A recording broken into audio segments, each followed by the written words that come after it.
अच्छा, एक और भी देख रहे हैं कि साहब की जो जिस तरह से हमारे चीफ्स बात कर रहे हैं या डिफेंस मिनिस्टर बात कर रहे हैं, उसको तो लगता है कि साहब की बड़ी हाई कॉन्फिडेंस लेवल है। अभी मैं देख रहा था कि साहब की भारत ने अपने जो इनका जो मेन रेडार्स हैं S-400 के, वो ओपन में डाल रखे हैं कि हाँ भाई देख लो कहाँ है हमारे। अभी अभी मैं बोलना नहीं बाद में चाहता मत कहना कि अभी मैं बोलना नहीं चाहता। हम्म, ये इस तरफ मैं जब आ रहा था तो जो गाड़ियां सामने से जा रही थी, जम्मू से इधर को आ रही थी, वो जनरली रात को ही होती थी। नॉर्मल दिनों में वो दिन को जनरली मूव नहीं करती। हम्म, और शहर के बीच में जैम लगा हुआ था, बात अलग है, बिकॉज वो ओवर साइज होती हैं और उनका लेफ्ट हैंड ड्राइव होता है और बड़ा ड्रामा होता है। और दिन को जनरली ऐसी वाली नहीं निकलती। But you are right, statement दी जा रही है। और आई थिंक सर, इस ऑपरेशन सिंदूर ने हमें कॉन्फिडेंस दिया है सर, क्योंकि उससे पहले जो भी किया, रिसर्च डेवलपमेंट की, जो भी उसमें इंटेलिजेंस और एआई और सब कुछ जो इंटीग्रेट किया, वो सारा टेस्ट बेड पे था सर। बैटल में जब वो चीज़ टेस्ट हो जाती है ना सर, तो उसके बाद फिर तो मतलब आपको अपने धार पता चल गई। पहले सब कागजों में होता है, कई बार होता है ना सर, हम जब फौज में एक्सरसाइज करते थे तो एंड जो बड़ा काफ़ी अच्छा सेटिंग होती थी, तो बाद में हम एक दिल में डाउट रहता था यार, हम सब कुछ तो कर रहे हैं, पाकिस्तान के ये करेगा तो हम ये करेंगे, वो ये करेगा करेगा, तो क्या पता पाकिस्तान को चौथी चीज़ कर जाए जिसके हम केटर नहीं कर पा रहे। क्योंकि ये सरप्राइज करता रहा पाकिस्तान हमें हमेशा। Tactically they have prove to be good, strategically बेवकूफ़ है। लेकिन जब ऑपरेशन सिंदूर हुआ सर, और उसके बाद जो हुआ सर, जिसकी कुछ खबरें बाहर हैं, कुछ खबरें शायद नेक्स्ट फेज में नजर आएगी कि क्या क्या हो गया। काफ़ी रैपिड डेवलपमेंट हुआ है सर पिछले 3-4 महीने में।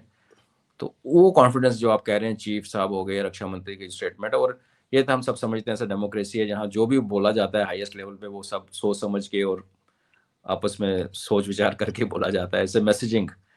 तो उसका वही उसका श्रेय मैं देना चाहता हूँ। एक जो ऑपरेशन सिंदूर से पहले का काम जो ऑपरेशन सिंदूर ने प्रूव किया, और दूसरा उसके बाद जो हमने किया है, आई थिंक अभी अप्रोच बड़ी क्लियर है। अभी हमने ना उनके मदरसे ठोकने हैं, ना हमने कोई कैंप पे जाना है। जहाँ जहाँ हमने करना है, तो मैं कई बार बोल चुका हूँ कि 4 घंटे से ऊपर मेरे को लगता नहीं कि ये लड़ाई चलने वाली है। It will be one sided unless until हम एक ऐसी सिचुएशन में पड़ जाएं कि हमारे ऊपर थोपी जाए। आज इनिशिएटिव हमारे पास है, जिस दिन मन करेगा शुरू कर सकते हैं। और ये तो अंडरस्टूड है कि ऐसा तो होगा नहीं कि आज रावलपिंडी को मारेंगे, कल कराची को मारेंगे, परसों पेशावर को मारेंगे, ये होगा साइमल्टेनियसली। तो ऐसा लग रहा है सर, बाकी देखते हैं। और अब आपकी मैं ये अभी एक स्टेटमेंट पढ़ रहा हूँ, आज राजनाथ सिंह जी ने फिर स्टेटमेंट दिया। उन्होंने कहा कि साहब जी कि हमने we India procured military hardware and weapons worth 120,000 crore rupees from domestic sources. That is almost 12-13 billion dollars. Dollars 12-13 billion dollar खाली डोमेस्टिक सोर्सेस से। That brings me to the point कि ये जो हमारी प्राइवेट इंडस्ट्री जो इस समय defence में है, मुझे लग रहा है कि it is now at an inflection point. It has already taken off. आप क्या कहते हैं? बिल्कुल सर, आप देखिए आज हमारा डिफेंस प्रोडक्शन जो टोटल है, आई थिंक 1.5 लाख करोड़ का है इस पिछले साल का। उसमें 23% प्राइवेट प्लेयर्स का, 30 I think 34 lakh crore private players ने किया है, प्राइवेट सेक्टर ने।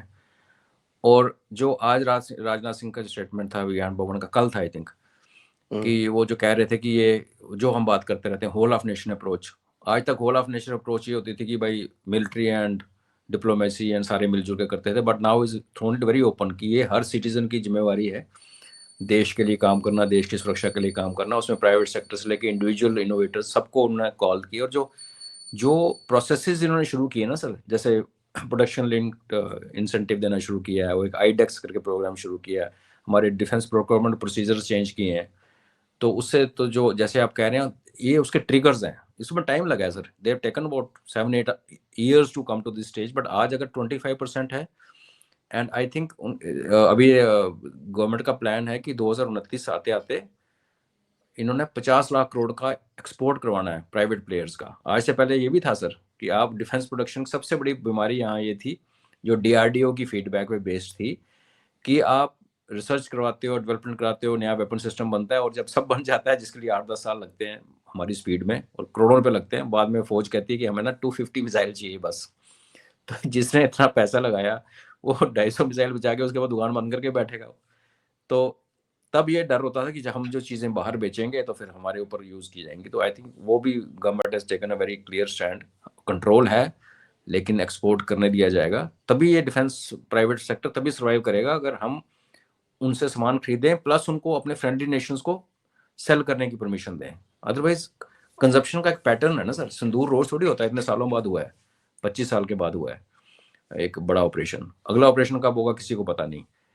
तो ये जो स्टेप्स लिए गए हैं इससे क्लियरली लग रहा है कि, और बड़े अच्छे अच्छे नोन फेसेस, नए नए जो लोग जो कि जैसे एल&टी है, महिंद्रा है, ये लोग तो डिफेंस प्रोडक्शन में इनका कोई काम ही नहीं था बिकॉज डिफेंस प्रोडक्शन का माहौल ही नहीं था। सडनली यू सी कि कोई गन बना रहा है, कोई मसल बैरल्स बना रहा है, और कोई मिसाइल बनाने में लग गया, कोई मिसाइल की बॉडीज बना रहा है। So it's a very good sign sir. और उसमें जो बस राजनाथ सिंह जी ने एक चीज़ और बोली कि जब क्राइसिस होगा तो हमें आगे पीछे नहीं देखना पड़ेगा, बिकॉज 99 में एक्चुअली जब क्राइसिस हुआ था तो हम एक्चुअली इसराइल हमारे साथ में खड़ा होता तो बहुत कष्ट हो जाता है।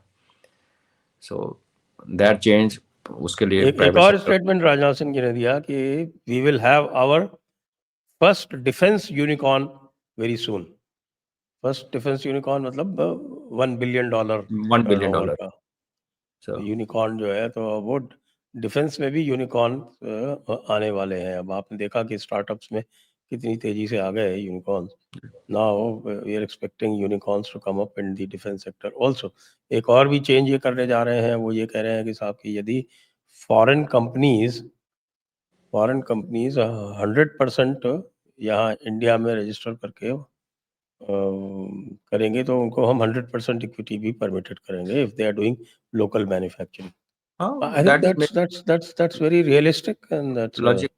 बिल्कुल सर, बिल्कुल। जो पुराना जो डॉगमेटिक स्टैंड था वो भी चेंज किया। अब एएमसीए में हमने देखा कि जब उन्होंने एचएएल के चीख पुकार मचाने के बावजूद उन्होंने उसको थ्रो ओपन कर दिया, तो सबको जो है वो कंसोर्शियम्स बनाने पड़ रहे हैं और compete और ये करना पड़ रहा है। और ये इंजन बन जाएगा देखना सर, बहुत जल्दी बनेगा। हमारे में कैपेबिलिटी है सर, पर सर इन्वेस्टमेंट और स्टेक्स इतने हाई हो जाते हैं कि जब तक आपको एश्योरेंस ही नहीं है आगे, तो नॉर्मल इन्वेस्टर भी डरता है सर। नहीं, वो तो किया ना, वो तो आपने देखा होगा कि मैंने वो जयंत पाटिल जी के साथ में एक पॉडकास्ट किया था। आई डोंट नो सर आपने देखा कि नहीं देखा। उसमें जो एल&टी डिफेंस के जो फाउंडर थे सर जयंत पाटिल, तो वो उन्होंने कहा कि साहब कि ये बात हमसे कही गई, तो हमने कहा साहब हम प्रोड्यूस करके क्या करेंगे। क्या करें। तो वो मनोहर पर्रिकर जी ने हम लोगों को बुलाया और हमसे समझा, और उस समय उन्होंने एक्सपोर्ट ओपन किया, और वो एक्सपोर्ट ओपन किया जो कि आज अब $2.5 बिलियन का हो गया। और दे आर एक्सपेक्टिंग कि by 2030 it will cross $10 billion.